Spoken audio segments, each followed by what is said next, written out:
করেছে রাষ্ট্র নির্মাণের জন্য যে যেখানে রয়েছেন সেখান থেকে ঝাঁপিয়ে পড়তে হবে, ঠিক কিনা?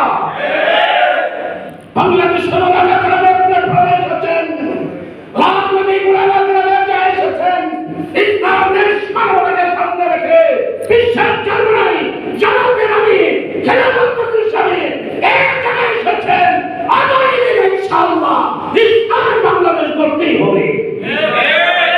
এই জন্য আজকের ওলামাদের ভূমিকা জানি, ইসলামের মৌলিক চারটি জিনিস, চার বিভাগে আমরা রয়েছি। কেউ দাওয়াত তাবলীগের কাজে রয়েছে, কেউ হয়তো তাজকিয়া নফসের কাজে রয়েছেন, কেউ তালিম তাআল্লুমের কাজে রয়েছেন, কেউ সিয়াসতের কাজে রয়েছেন।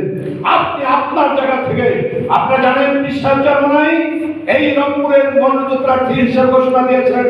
আজকের আমন্ত্রিত মেহমান শারীরিক অসুস্থতার কারণে উপস্থিত হতে পারেন। এই জন্য আমিরুজ্জামান পিয়াল বিগত নির্বাচনে আপনার থেকে ভোট দিয়েছিলেন, 52,000 ভোট পেয়ে তিনি দ্বিতীয় স্থান করেছেন।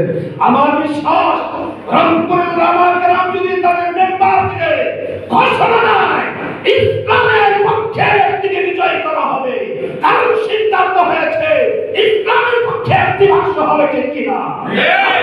বাক্স হবে না। সারা বাংলাদেশে যেখানে হাত পাকা দাঁড়াবে সব মিলে সেখানে ভোট দেবে, যেখানে দাঁড়ি পাল্লা দাঁড়াবে সেখানে সবাই ভোট দেবে। রংপুরের 17টি আসন হাত পাকা আসন, ঠিক কিনা? আমি আমার সময় নষ্ট করছি না। আমাদের মহামান্য যিনি সকলের মুরব্বী মোহাম্মদ আলী হাফিজাহুল্লাহ তাআলা তিনি আছেন, কথা বলবেন। আমরা আগামী নির্বাচনে ভেদাভেদ হলে ঐক্য হয়ে আমরা ইসলামকে বিজয় করবো তো ইনশাআল্লাহ। ইনশাআল্লাহ। আল্লাহ কবুল করুন। আমিন। ওয়া আলহামদুলিল্লাহি রাব্বিল আলামিন।